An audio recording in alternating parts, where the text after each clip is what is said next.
Hi, and welcome to the Niagara Canine Conditioning Centre. I am Barbara Lee and I'm one of the co-owners, and today's subject is core is the key. Why is core so important? Well, it helps protect the spine and our organs and the dog's organs, minimize injury, improve strength and power. It can relieve back pain. You get a healthier waistline, which I certainly know I could do with, and be able to function and perform better. So to do some examples, I'm going to take the camera over around the clinic and we're going to see Carrie.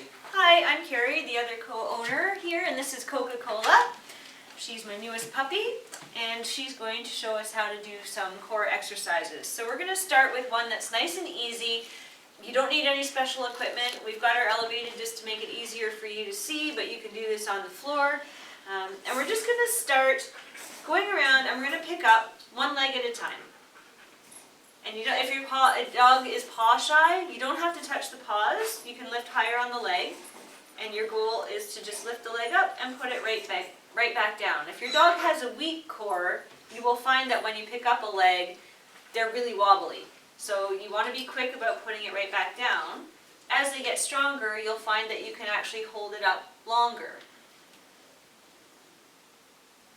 And try to lift them straight up and down, or straight back, or forwards. If you pull them out to the side, you're going to change their center of gravity and make it a little more difficult for them, and they may not appreciate it very much. So if they're doing well with that, remember, we never want to progress anything if our dog is struggling at the current level. So you want to wait until they get nice and strong like this, and then you can start doing two legs at a time. So we're going opposite right now. This is called a diagonal leg stand. So you pick up the left front and the right hind, and then the right front and the left hind. Now if you're worried about them losing their balance, make sure you stay nice and close. With the single legs, you can put a hand under their belly so that if they do wobble, you can catch them. We never ever want our dogs to fall when we're doing exercises with them. And always make sure that where they are, they have good solid footing. Don't do this on the ceramic tile or the hardwood. Put down a yoga mat, go outside in the grass or on the concrete. Just make sure that they're not going to slip. So then, to go from the diagonal leg stands, the really tricky one is called a para stand, where we're picking up the same legs on one side.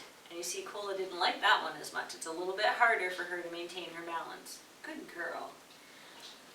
Good girl. So she's a little bit stronger on her right side. She can handle that one. But when I pick up her right feet, her left side struggles with that. So that's something, if you found that with your dog, then you would do more on this side. But again, remembering to be quick the first time you lift them. And then as she gets stronger and more used to it, you can hold her feet up longer. So the next thing that we're going to progress from that, then we can move on to unstable surfaces. Again, still not slippery. Hola, this way. So we have lots of FitPaws equipment here. We do have some items available for sale. So if you're interested in getting some, do certainly contact us. Our number is 289-362-5900. But you don't have to have fancy equipment. If you've got an air mattress or couch cushions, anything that's a little bit unstable. Good girl, Cola. Come here. So I'm going to get her to just put her front feet up on there. And again, we're going to go around and pick up one foot at a time. No, get your feet up. Come on. She's looking for food. So one foot, and you're still going to do the back feet as well. Good girl. And it becomes a little bit more difficult because she's shifting her weight forward, but this is unstable, so she's having to engage her core more to keep herself from falling over. And again, we can do the diagonal stands.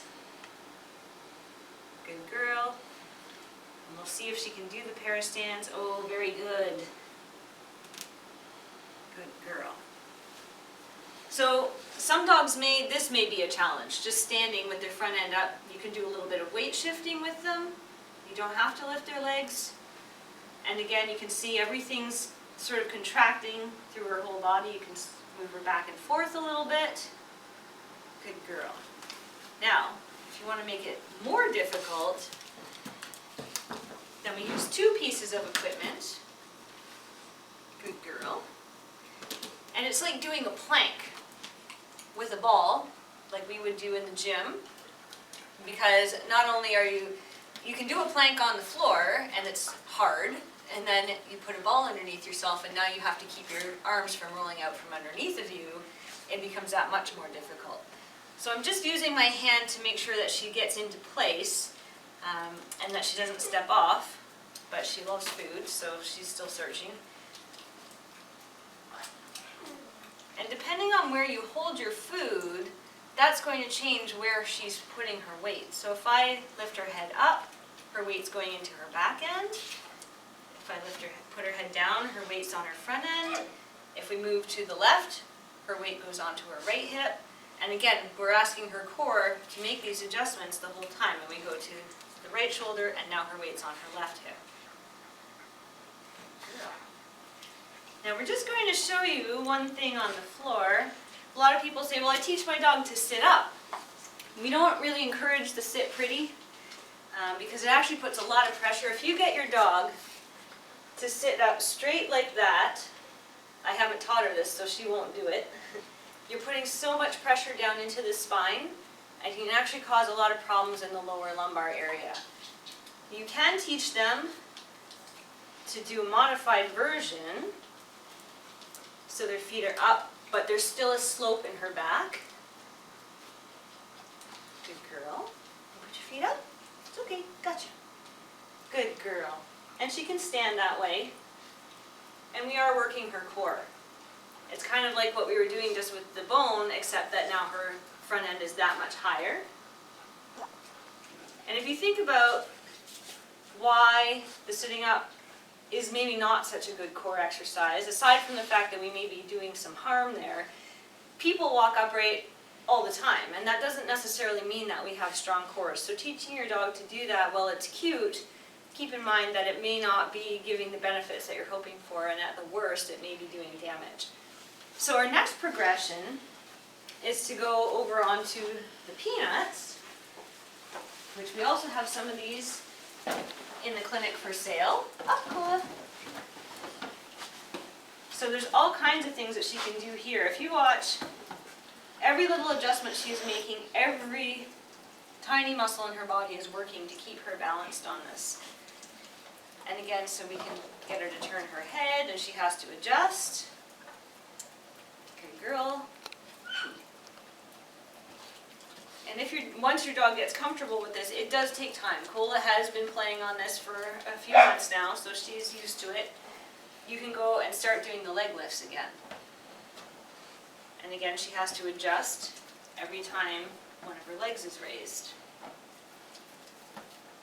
And then we can do the diagonals. Good girl. And when a dog lays down like that, that indicates that they're not comfortable with what they're doing and they're trying to find a better center of gravity and keep themselves from falling off. You can get them to do spins up here. Good girl. And again, if you want to up the ante on your planks, you can get her to go to 2.